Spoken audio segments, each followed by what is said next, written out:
Hey, good afternoon to you. 506 here, News Talk 105.9 WMAL, where we're making sense of the news. Coming up this hour, Senator Roger Marshall will be with us at 5:30. You can join us, as always, at 888-630-9625, 888-630-WMAL. Let me look at the phones now. We've got Todd calling in from Rockville on line 5.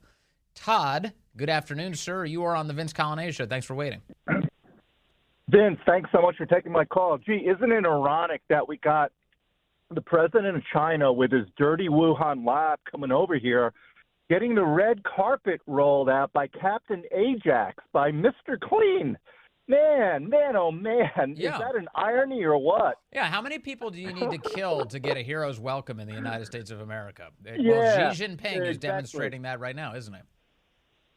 Hey, here you go. Guess what? Guess what California's next crisis is going to be?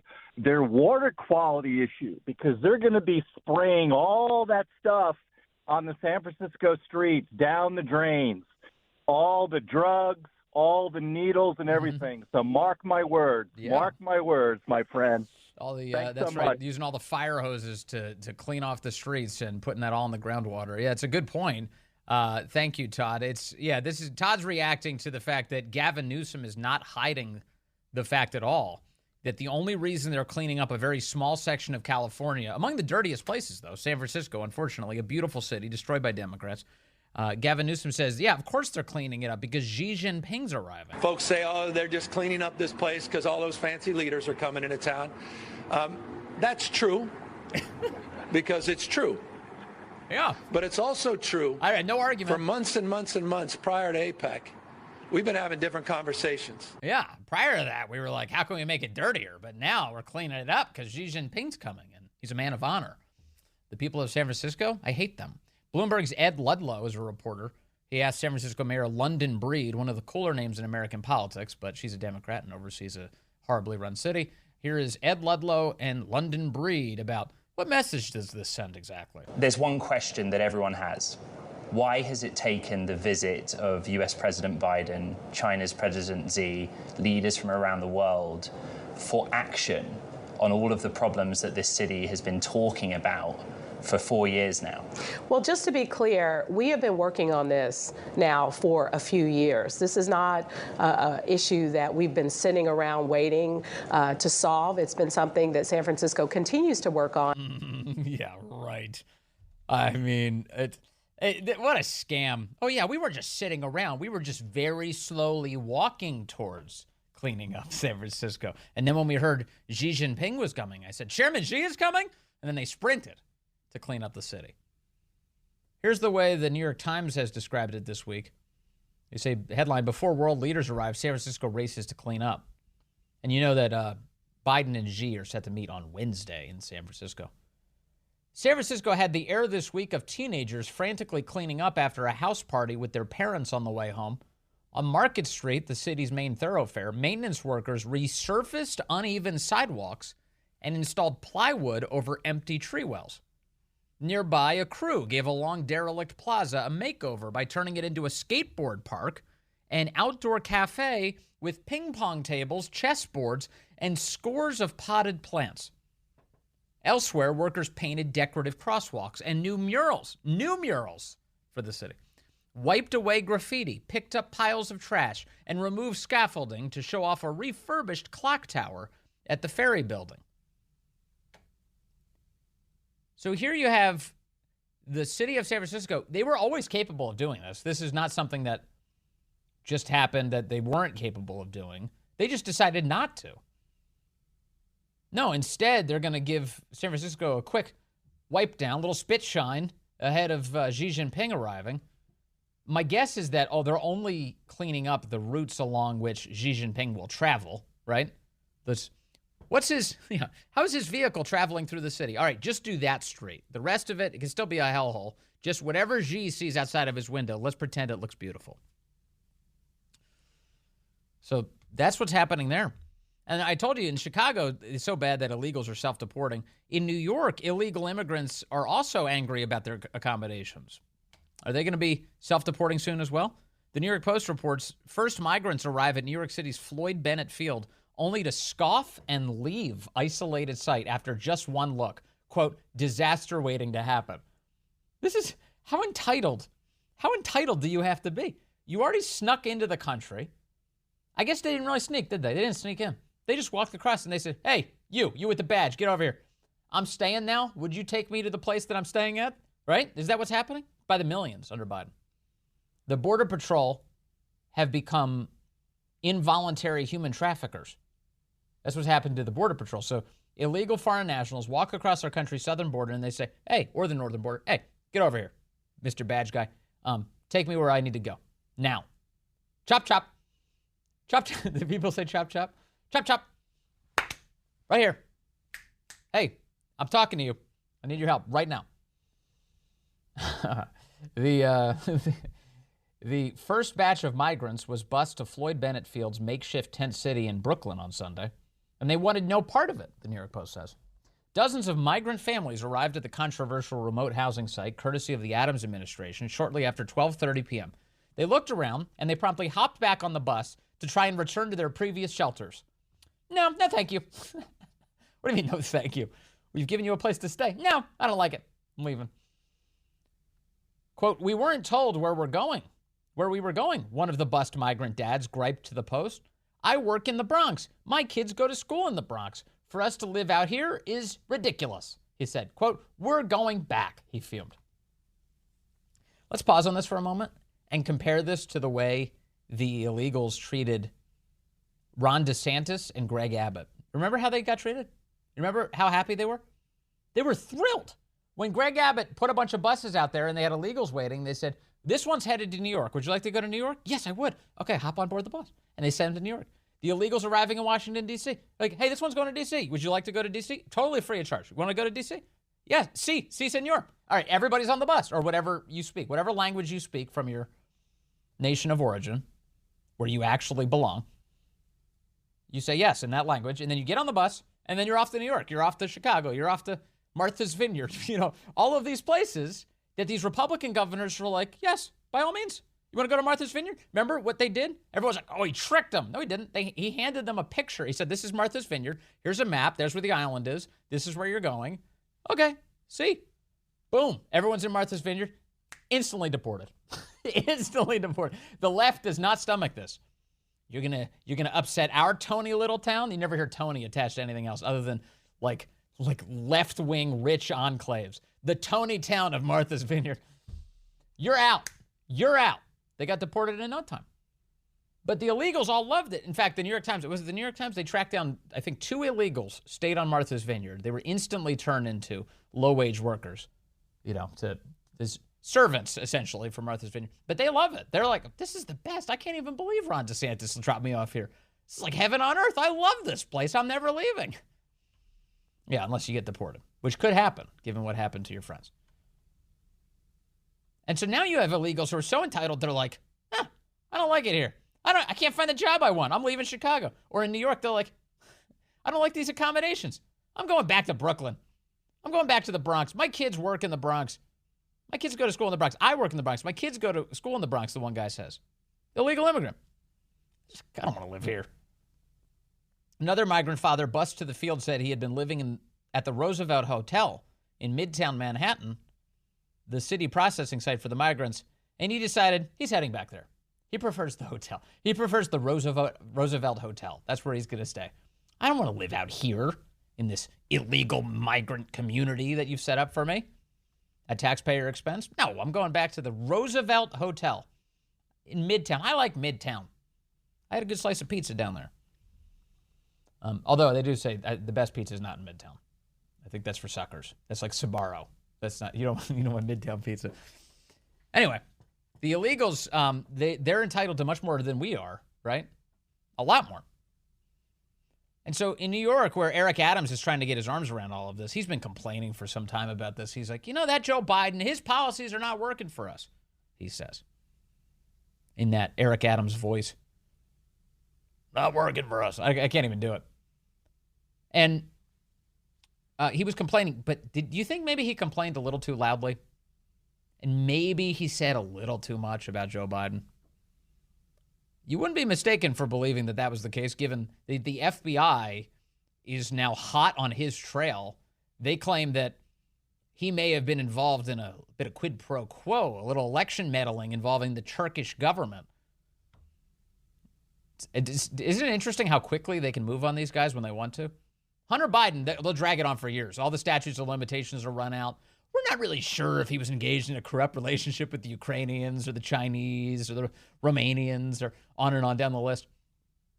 But Eric Adams has one criticism of the Biden administration. You're wrecking New York City. And all of a sudden, the FBI is raiding his offices. Federal authorities are investigating whether Mayor Eric Adams, weeks before his election 2 years ago, pressured New York Fire Department officials to sign off on the Turkish government's new high-rise consulate in Manhattan, despite safety concerns with the building, 3 people with knowledge of the matter told the New York Times. After winning the Democratic mayoral primary in July, Mr. Adams contacted then Fire Commissioner Daniel A. Negro in late summer 2021 and urged him to allow the Turkish government to occupy the building, at least on a temporary basis. The building had yet to open because fire officials had cited safety issues and declined to sign off on its occupancy, the people said. The unusual intervention by Mr. Adams is being examined as a part of a broader public corruption investigation by the FBI. And federal prosecutors in Manhattan had led to the seizure of the mayor's electronic devices by federal agents early last week, the people said. The FBI has been asking top fire department officials about Mr. Adams' role in the matter since the spring, the people said.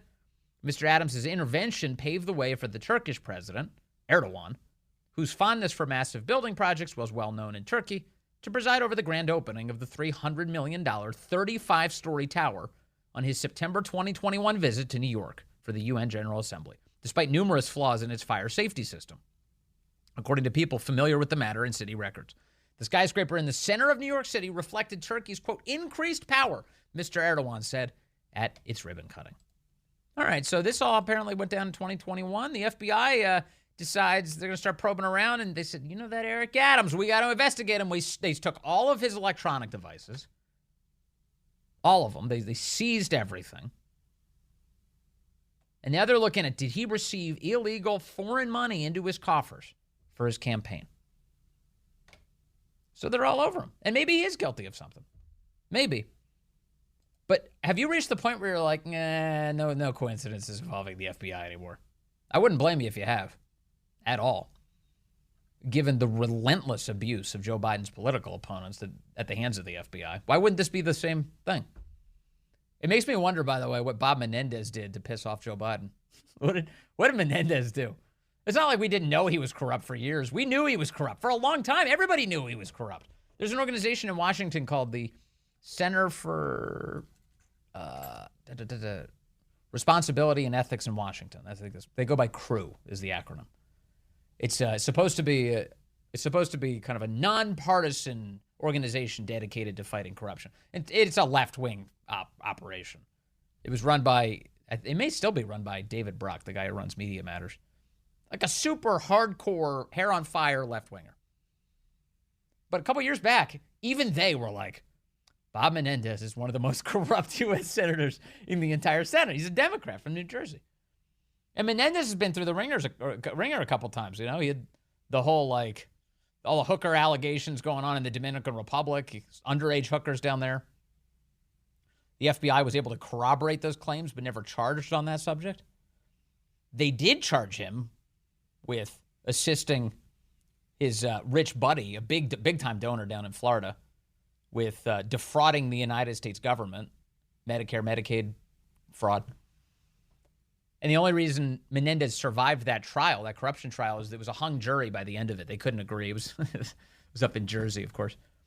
They couldn't agree on whether or not he was hopelessly corrupt. And so some of the jurors bought the argument that if you're friends with a super rich person and then you do things on their behalf, that's fine. That's not corruption. If you contort the U.S. government and its resources towards your friend's will, it's totally fine, as long as you're friends. And so they showed their friendship bracelets in court, and they were good. They're not guilty. I saw the bracelet. Not guilty. But it does make you wonder, why did the Biden Justice Department go after Menendez now? With all those cartoonish details, too. He's got the gold bars all over his house. He's got money sewn into his jackets. It's like, what did he do wrong? Who did he tick off in that family? You know, this never had to happen, though. Menendez would have gotten away with it. There's one person he should have paid. Hunter Biden. If one of those gold bars had ended up in Hunter Biden's hands, this problem would have never existed for Bob Menendez. And so here they are. So in New York City, things are getting tough. Even the illegals don't like their accommodations. And Eric Adams, now in the sights of the Biden FBI. What could it mean? It's 5:22 now. On that issue, Alan is calling in from Gambrels, as he does, line 3. Alan, good afternoon. You're on the Vince Coglianese Show. Hey, Vince. How are you this fine evening? I'm all right, Alan. How you doing? It's funny because I don't want to steal a quote from our former president about a bleep hole country or something like that. Mm-hmm. But it's interesting that having the opportunity to travel with our former president, it's interesting because with what Gavin Newsom is doing in San Fran is dressing up the appearances and so forth, but there's multiple countries, especially when I had the opportunity to travel to India, where India actually in the middle of Delhi repaved all of the roads. They shut down the roads and so forth to make sure that everything was repaved and that there was no chance that anyone would see the locals, cooking with interesting fuels. Let's just say that may be, disgusting by many other organizations. Wait. So as you're talking around this, I keep thinking to myself, people are cooking with human waste. Is that happening? Absolutely. Okay. I think I understand what you're saying. Waste. Yeah. And the same when we had the opportunity to go to Jamaica, where they repaved, again, all of the roads to make sure that there was nothing that would seem untoward for the visit. So I think that our fine governor from the state of California is taking a playbook out of other organizations and other countries to make sure that there's nothing really seen untoward. And it's about the cameras. It's about they create like a studio lot. You know, in California they have a bunch of these, right? Universal Studios is a full lot. It's a fake town that you can walk around in. It looks really nice. It's perfect clean. It's like it's Mayberry. It's like the best. But nobody lives there. It's not real at all. And that's what they're trying to do to San Francisco, and that's what they've done in these other places, like you mentioned, like India and Jamaica. When Obama would visit, they'd fake it for the cameras. Exactly, and it is all window dressing to put things, put the best foot forward, despite what is actually going on in the populace and so forth. And you know what? If Gavin can get away with it, that just it makes me sad. Yeah, well, they're getting more and more brazen. They think they can get away with everything. We'll see if it's true over time. Thank you, Alan. Appreciate that. Coming up, Senator Roger Marshall will be with us here on the Vince Coglianese Show. Good afternoon to you. 5:35 here at News Talk 105.9 WMAL, where we're making sense of the news. You can join us at 888-630-9625, 888-630-WMAL. Ever since the attack on Israel by the terror group Hamas on October 7th, in the United States, there's been a lot of debate on how we can help Israel above and beyond the aid that the U.S. has given to Israel through the years. Republicans in the House settled on a quick spending bill, $14 billion, in exchange for some cuts at the IRS to get rid of all those ridiculous IRS agents designed to go after the middle class in the United States, and sent it over to the Senate. That's where last week the United States Senate decided to reject giving aid to Israel. For more on this, I want to bring in Senator Roger Marshall from the state of Kansas, and he joins us on the phone. Senator, good to have you with us. Yeah, Vince, good to be with you, and I hope we can make some sense out of the news. That'll be a good job if we could accomplish that. I sure hope so, although it is challenging with each passing day, sir. So we have this House bill arrives in the Senate last week, and this is a perfect opportunity for the Senate to do what all these other senators claim they want to do, which is to help Israel. Why didn't they? That's a great question, Vince. We brought this bill to the floor with asking for unanimous consent, the exact same bill that the House passed, the exact funding that President Biden had asked for. And 10 Democrats stood up and argued for an hour why they didn't think funding Israel by itself was a good idea. They spoke about Ukraine 45 minutes out of an hour. In Ukraine 77 times, and Israel only 33 times. So clearly, funding for Ukraine is the priority for the Democrats. And my point is this: Israel needs the help yesterday. We should be sending a loud message to Iran and all of its proxies that we do not stand for terror. We do not stand for brutal, savage attacks on people, that this is a battle for the future of humankind. And the quickest way we can do that, the quickest message we can send to Iran, is to fund Israel in this war. But instead, Joe Biden wants to send more money to Iran. He's loosening sanctions instead. So it does not make sense to me. And I wish I could make sense out of it, but I cannot. Do you know what this tells me? This tells me that when Biden tries to put a package together like this and Democrats insist it pass this way, is that they have utter contempt for the American voter. They have utter contempt for us. And here's why I think that. They know that if we tried to pass an individual Ukraine funding bill, that Americans would be broadly opposed to it. $60 billion, excuse me. They know that Americans would be opposed to sending $9.5 billion to the Hamas-controlled Gaza right now. They also know that we would oppose $14 billion to bring more illegals across our southern border. We'd be opposed to that entirely. So they use our concern for Israel to exploit us. That's how much they loathe us, Senator Marshall. How else could I view it? Yeah, you nailed it. I think exactly that you nailed it. And that the only purpose of funding Israel is a leverage to get funding for Ukraine, which they really cannot defend. We could spend the rest of the hour, criticizing the funding to Ukraine. And that's my point up here. There's four major parts to the president's bill. He's trying to combine funding for Taiwan, funding for Ukraine, funding for Israel, and then he wants to actually make the border more porous, as you just pointed out. He wants to promote more asylum cases coming through the border, and then fund this all in one great big happy package.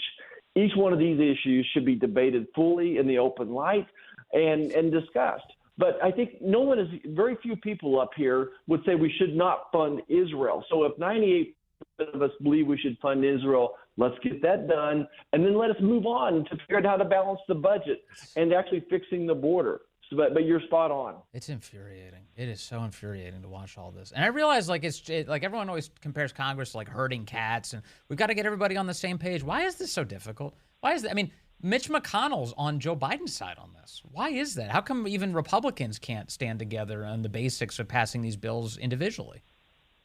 Well, because we disagree. I think on all four of these issues, even within our own caucus, it would probably be 70-30, 60-40 in different directions. So we don't agree exactly how to solve them. They're complicated issues. I think that we as Republicans share the same goal. We all want to secure the border. We all agree on doing that.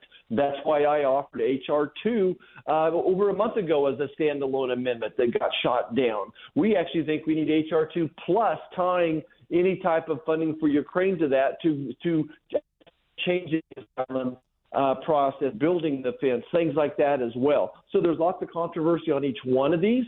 And it is tough to wrap your arms around exactly what we should do. But we all agree on helping Israel now. Yeah. But I'm disappointed my own party wants to leverage that for their Ukraine funding. I do think it's kind of amusing in a way that you presented the Israel package through unanimous consent, and they objected to it.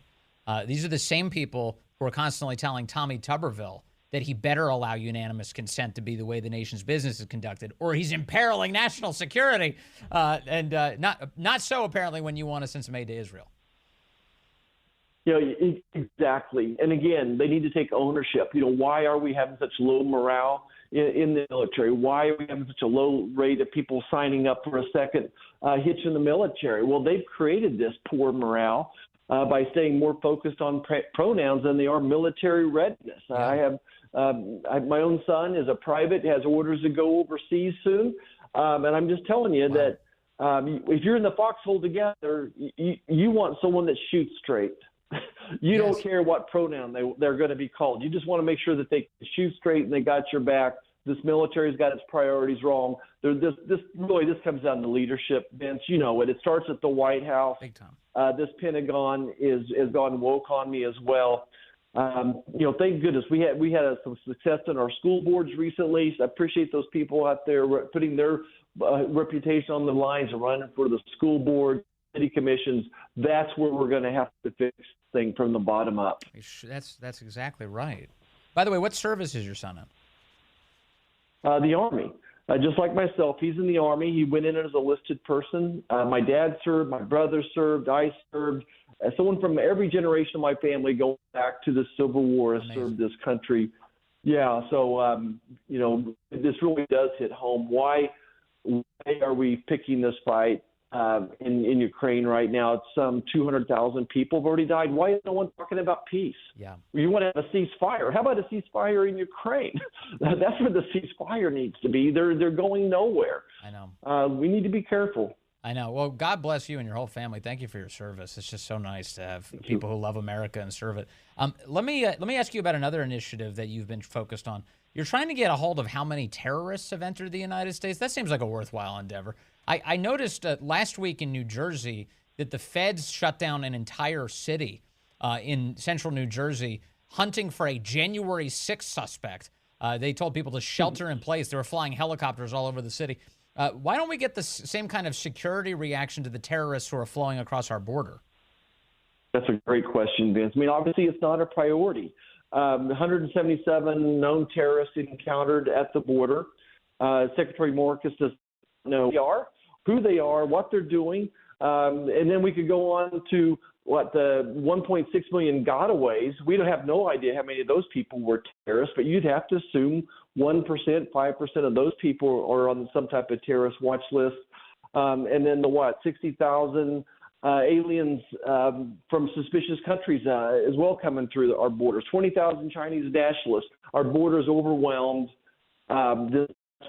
National security is one of the top, if not the top problem and concerns for even Kansans in the middle of the country. Yeah. You introduced a piece of legislation recently called Where Are the Terrorists Now Act, which is perfectly named. It's not like any of these other stupid acronyms that none of us can ever make any sense of. That's a perfectly named bill. So congratulations on that.